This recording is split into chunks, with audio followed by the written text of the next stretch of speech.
Good morning. I want to start this morning by letting you just see a news account of a story that really made me cry, but it also challenged me. It's one of these heartwarming stories that also has a pretty powerful punch. And so let you see the story of Bridger Walker and his heroism. This little boy has proven himself to be a real-life superhero. He needed 90 stitches after shielding his kid sister from a dog attack. If someone had to die, I thought it should be me, the incredibly brave 6-year-old says. The nightmare happened at a friend's house. A German Shepherd mix rescue dog ran after the children in the backyard. That's when the boy courageously put himself between his sister and the dog to protect her and paid a heavy price. Bridger Walker is now recovering at his home in Cheyenne, Wyoming. Here he is in his Captain America uniform, his 4-year-old sister at his side. So, what's on the iPad? This is a message for Bridger.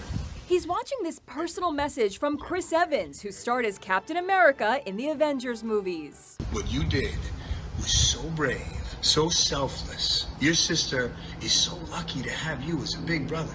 What do you think, kiddo? I thought it was awesome. I began to just tear up when I first saw that quote on the screen where Bridger said, "If someone had to die, I thought it should be me." And it reminded me of Philippians 2, where Paul says that we are to be like Christ, have the mind of Christ, he says. And essentially he says that Christ said, if someone had to die, then I thought it should be me. And that we are to be the same way, to consider others as more important than ourselves. And we're living in this culture right now where we're constantly being told that the individual is supreme and that my rights and my desires and my needs are more important than anybody else's. And that's not the gospel. That's not what we are called to be. The gospel is what Bridger said to us. If someone had to die, I thought it ought to be me, or it should be me. That also reminded me of Ezekiel 22, where God is saying, I'm just looking for someone to stand in the gap. It's as if there is a breach in Jerusalem's walls, and I need somebody to put their bodies between the invaders. The invaders that God was talking about was those who would oppress widows and orphans and foreigners. He was talking about leaders who would lie for their own gain, for people who would sexually prey on other people. And God is saying, I need somebody to put their body between these vulnerable people and those who would attack them, those who would oppress them or harm them. Do just what Bridger did.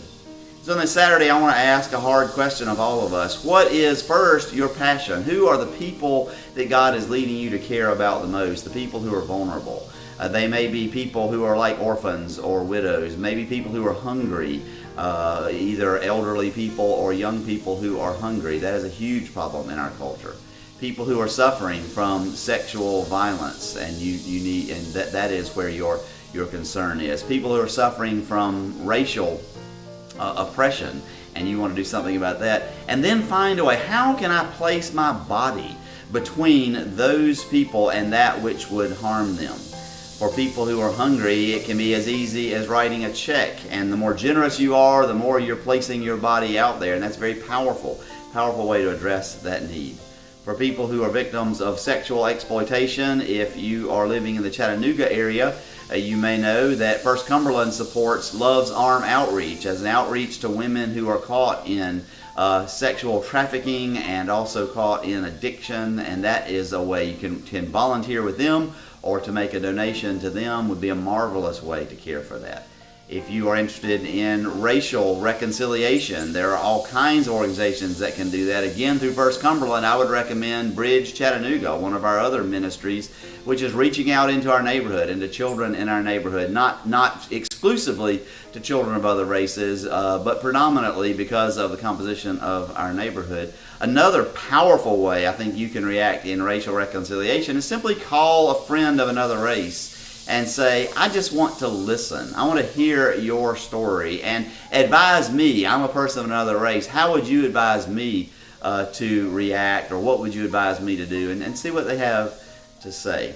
One way that we can literally kind of put a barrier between ourselves and others who might be vulnerable is simply to wear a mask.